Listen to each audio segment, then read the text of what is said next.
1er mai fête internationale boo xam ne dañ koy def at bu ne ci mois de mai ñaari at yi passé yëpp fête wuñ ko ren également fête wuñ ko ci défilé mbaa ci meeting wante def di devoir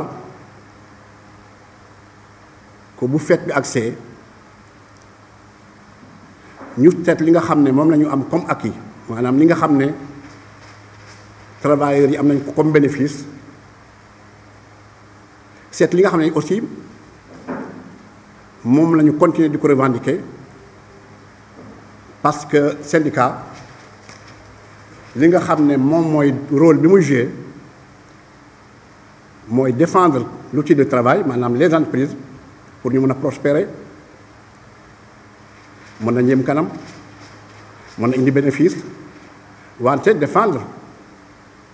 intérêt travailleurs yi jox leen seen àq ak yelleef ndax am na patron yoo xam ne loolu nga xam ne moom mooy seen devoir duñ ko def mais pour bëgg a laajte nag devoir bi nga xam ne moom la travailleurs yi war a joxe kon moo tax ñu ne bi nga xamee ne loolu def nañ ko jot nañu waxtaan ci prime de nourriture bi jotoon nañ ci waxtaan ak patronat bi signé nañu ay documents pour augmenter prime de nourriture bi waxtaan nañu encore équivalence bi mu ngi daté 1953 nekkoon arrêté du gouverneur de l'Afrique occidentale française 41-87 du mois de juin 1953 kon 53 ba léegi boo demee ci secteur bi ñoo ngi doon liggéey 50 heures ñeneen ñi liggéey 40 heures yàlla dimbale nañu ñu waxtaan ci ak patronat bi def ci réunion yu bëri ba d'accord ci envoyé ko ministère du travail ñu félicité ñu kon équivalence boobu supprimé nañ ko bu loolu weesoo aussi li nga xam ne mooy travailleurs yi nga xam ne dañ leen a licencié woon ñeneen ñi ñu yóbbu leen chômage technique yenn entreprise yi tëj effort am na ci ndax ñi nga xam ne ñi ne woon kon en chômage technique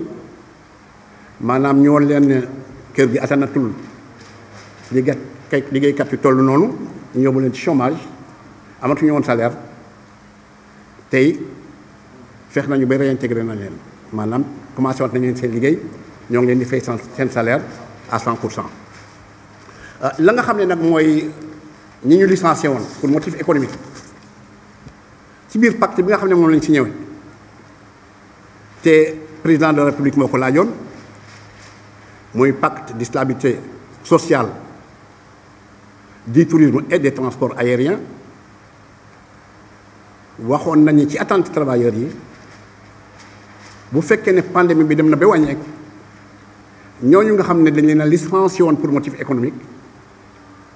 dañ leen di reprendre patronat bi d'accord gouvernement bi engagé wu donc loolu tey il faut que la nga xam ne moom la ñu waxoon ak engagement yi nga xam ne moom lañu jëloon ñu taxaw ci ba exécuté ko loolu bu loolu weesoo gis nañu ne ñoo ngi jóge ci pandémie jafe-jafe yu bëri am travailleurs yi fi mu ne nii panier bi nga xam ne mooy panier de la ménagère jafe-jafe gis nañ ko ci ñu ne kon loolu nañu fexe ba secteur du tourisme et de l'hôtellerie seen salaire yi baaxul salaire yi di salaire yoo xam ne ay salaires yu dérisoire lañu ñu ne kon nañu fexe boog waxtaan ba am augmentation boo xam ne au moins dina tane jëmale ko ci salaire yi nga xam ne mooy salaire yi travailleurs yi nga xam ne ñoom ñoo nekk ci secteur bi pour waxtaan dañu ne woon dafa am comité yoo xam ne moom la ñuy wax le comité de dialogue social mu am comité national de dialogue social ñu ne kon lu tax comme ni nga xam ne noonu lañ ko tënk ci nga xam ne mooy ci document yi du ñu fexe ba comité yi sur le plan interne maanaam ci biir entreprise yi ñu installé ko jotoon nañ ci waxtaan ci benn séminaire bu amoon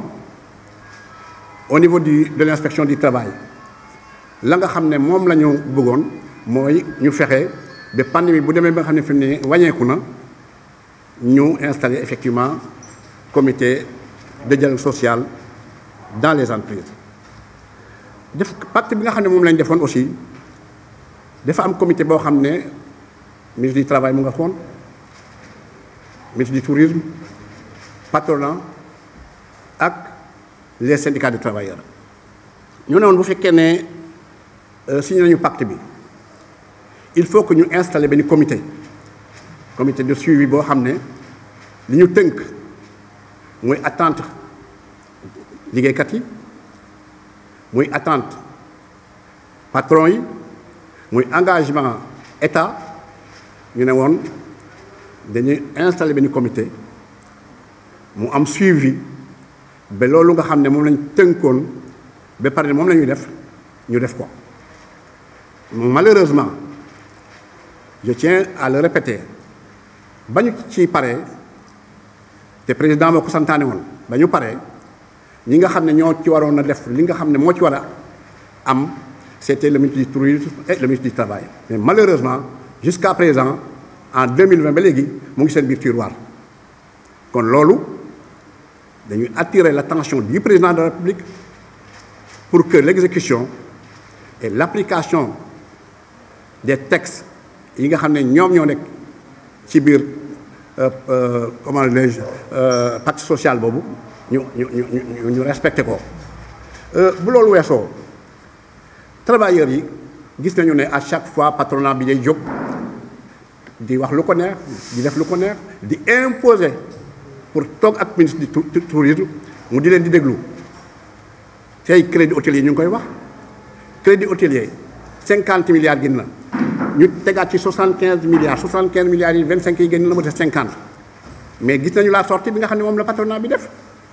pourquoi l'État à chaque fois que patronat bi prononcé wu muy État je dirais même président de la République ministre mais ils sont frileux automatiquement li ñuy wax dañ koy def mais pourquoi ils ne respectent pas maintenant les engagements qui sont pris ak travailleurs yi il faut quand même obligatoirement que l'État sache que ni ñu respecter patronat noonu la ñu war a respecter les travailleurs ni nga xam ne noonu la ñu rencontrer le patronat le syndicat patronal noonu la ñu war di rencontrer le syndicat des travailleurs malheureusement ils pensent que à chaque fois travailleurs yi ñoo ci war di sonn mais malheureusement ñun il va falloir quand même qu'on se fasse entendre parce que nous avons comme ni ñu ko waxee léegi secteur bi nga xam ne c'est le secteur le plus apaisé kenn du dégg ay grève au niveau du secteur du tourisme et de l'hôtellerie kenn du dégg coow mais cela ne veut pas dire que nag nous on ne peut pas prendre nos dispositions pour effectivement faire du bruit comme tout le monde donc il va falloir quand même que État et patronat sachent que les travailleurs ils ont besoin d'un clin d'œil comme eux patronat ils ont besoin d'un clin d'œil du président et des ministères concernés ensuite comme ni ma ko waxee léegi il va falloir que gouvernement bi def un effort parce que on ne peut pas dire qu'on sort des milliards dans le secteur am na ñoo xam ne tey ay saisonniers lañu bi pandémie bi amee liggéeyuñu am na ñoo xam ne journaliers lañu bi pandémie bi amee liggéeyuñu am na ñoo xam ne ni ma waxee chômage technique lañu nekkoon ñu di leen fay 50% mais kon yaa xayti su fekkee ne président de la République xool na ne ñii ils ont parti par rapport à la situation économique bi nga xam ne moom moo nekk ci secteur bi mu war a xam ne kat ña fa doon liggéey te liggéey te ñu ou bien ñay liggéey te fayatuñu leen salaire bañ doon am na loo xam ne war nañu ko def ci ñoom ça vraiment mooy li nga xam ne il fallait que ñu porter ko avec connaissance et ensuite maintenant se faire entendre que ce soit ci gouvernement que ce soit ci patronat pour qu'on sache que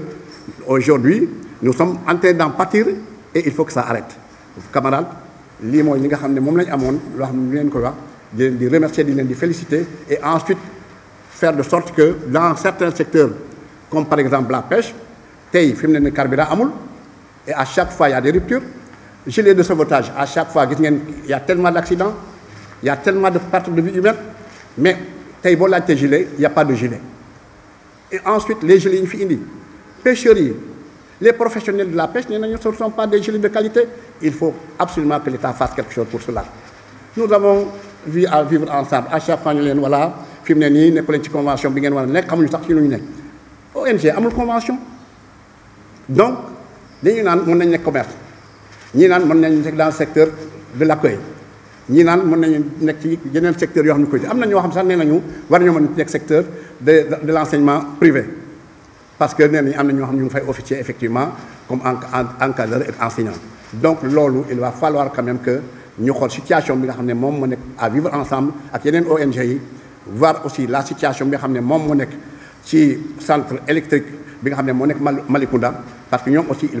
am nañu ay difficultés yu réel yoo xam ne à chaque fois dañ ko wax dem nañu inspection dem nañu fu ne mais jusqu'à présent résultat amul. Donc ñu ngi leen di remercier suñu naataango yi di remercier toute la presse merci beaucoup.